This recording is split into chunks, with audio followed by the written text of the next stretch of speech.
신문뉴스 1차 시 기자 수첩 지구에게 무슨 일이. 여러분 안녕하세요. 예술강사 김미나 선생님입니다. 우리가 일상적으로 자주 보는 TV 뉴스는 어떻게 만들어지는지 생각해 본 적 있나요? 앞으로 3차 시 동안 여러분들은 환경 기자가 되어서 직접 기사도 쓰고 뉴스 영상도 만들어 볼 거예요. 1차 시에는 환경에 대해 알아보고 기사를 직접 작성해보는 시간이고요. 2차 시에는 여러분들이 작성한 기사를 가지고 스토리보드를 그려서 영상 장면을 구성해 볼 거예요. 마지막 3차 시에는 직접 영상을 편집하고 녹음해서 1분짜리 뉴스 영상을 만들 거예요. 자, 그럼 그 중에서 우리는 이번 1차 시의 학습 목표에 대해서 알아볼까요? 우선 뉴스를 제작해야 하니 뉴스의 특징을 알아볼 거예요. 그리고 우리는 환경부 기자이기 때문에 지구 환경 문제에 대해서 알아봐야겠죠? 그리고 나서 뉴스 기사를 직접 작성해 볼 거예요. 우선 몸풀기로 퀴즈를 준비했는데 함께 맞춰볼까요? 첫 번째 OX 퀴즈입니다. 환경을 오염시키는 행동을 전화로 신고할 수 있다. 이 환경신문고의 전화번호는 128이다. 정답은 O일까요? X일까요? 정답은 O입니다. 환경신문고란 환경오염 행위를 시민들이 직접 신고할 수 있는 곳입니다. 환경신문고의 신고 대상으로는 자동차 매연, 공장 굴뚝 매연 등의 대기오염 행위와 폐수를 무단으로 버리는 수질오염 행위, 쓰레기를 불법으로 태우거나 불법으로 버리는 행위들을 신고할 수 있습니다. 두 번째 문제입니다. 자외선은 사람들에게 피부암, 백내장, 면역 결핍증을 유발시킨다. 정답은 O일까요? X일까요? 정답은 O입니다. 자외선을 막아주는 오존층이 파괴될 경우 자외선이 여과 없이 피부에 닿게 됩니다. 이 자외선은 사람들에게 피부암, 백내장, 면역 결핍증을 유발시킵니다.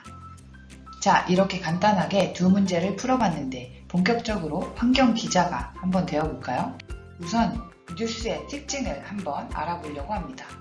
뉴스는 크게 세 가지로 구성되어 있는데 첫 번째, 진행자의 도입. 앵커가 뉴스의 내용을 요약해서 안내해주는 부분을 말합니다. 영상으로 한번 볼까요? 코로나19 확산으로 우리나라뿐만 아니라 전 세계적으로 마스크 사용이 폭증하고 있습니다. 그런데 필터를 포함한 마스크 재료 대부분이 플라스틱 소재로 만들어져 환경 파괴의 주범이 될 수도 있다고 합니다. 이혜리 기자가 현장을 취재했습니다. 두 번째, 기자의 보도. 기자가 등장하여 내용을 설명하는 부분으로 인터뷰 영상이나 통계 자료가 보여지기도 합니다. 서울 여의도 근처의 시민공원입니다. 숲을 사이사이 버려진 마스크가 여기저기 눈에 띕니다. 문제는 시중에서 사용되는 마스크가 모두 플라스틱 소재인 합성 수지로 만들어진다는 점입니다. 미세한 구조로 짜였기 때문에 강이나 바다로 유입됐을 때 환경에 치명적인 5mm 이하의 미세 플라스틱으로 분해될 가능성이 큽니다. 전문가들은 일단 마스크를 함부로 버리면 플라스틱처럼 환경 오염을 일으키는 만큼 반드시 종량제 봉투에 담아 버리고 장기적으로는 폐 마스크 재활용 방안을 찾아야 한다고 입을 모읍니다. YTN 사이언스 이혜리입니다. 마지막으로 기자가 인사를 하며 마무리를 합니다. 다음은 뉴스 기사를 작성할 때 유의사항에 대해 알아볼까요? 먼저 나의 기사가 공공의 이익에 부합되는지 체크해야 됩니다. 그리고 타인의 명예를 훼손하거나 개인의 프라이버시를 침해하는 것은 삼가해야 합니다. 마지막으로 취재를 할 때는 과정이 공정하고 정당해야 합니다. 이렇게 뉴스 보도 기사를 작성할 때 5가지 기준을 한번 알아볼까요? 뉴스는 첫 번째, 저명성, 유명하거나 권위 있는 대상을 뉴스 기사로 작성합니다. 둘째, 근접성, 지리적으로나 심리적으로 가까운 정보나 사건을 다룹니다. 예를 들어서 미세먼지와 같은 우리에게 심리적으로 가깝게 느껴지는 내용을 전달하는 것이죠. 셋째, 시의성, 빠르게 그 시기에 맞는 정보나 사건을 알려야 합니다. 넷째, 예외성, 날마다 반복되지 않는 예외적인 정보나 사건을 다룹니다. 예를 들어서 매일 내는 고속도로 통행료를 보도하는 게 아닌 명절에 예외적으로 고속도로 통행료가 무료라는 내용을 다루는 것이죠. 마지막 5째는 영향성입니다. 사회적으로 큰 영향을 끼칠 수 있는 정보나 사건을 다룹니다. 우리가 매일 접하는 다양한 뉴스 소식이 이러한 기준을 거쳐 우리에게 전해진다는 게 재밌지 않나요? 자, 그럼 이제 우리가 환경 기자가 되어 봅시다. 앞에서 이야기한 뉴스의 여러 가지 특징들을 생각하면서 환경에 대한 뉴스거리를 인터넷으로 조사해 볼까요? 지구온난화, 이상기후, 에너지, 일회용품, 미세먼지, 멸종위기동물 등과 같이 키워드를 정하고 그 안에서 어떤 내용을 기사로 작성해 볼지 검색을 해볼게요.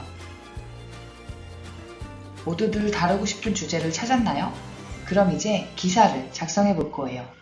예를 들면 선생님은 고래와 환경에 대해 검색을 해본 결과 고래가 이산화탄소를 나무보다 훨씬 많은 양을 저장한다는 사실을 발견했어요. 그래서 기사를 이렇게 적어봤습니다. 고래가 이산화탄소 저장소라는 사실을 알고 있었나요?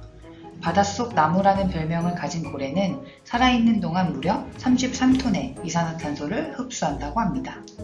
나무가 1년에 최대 22kg의 이산화탄소를 흡수하니 고래 한 마리가 수천 그루의 나무와 같은 역할을 하는 것이죠.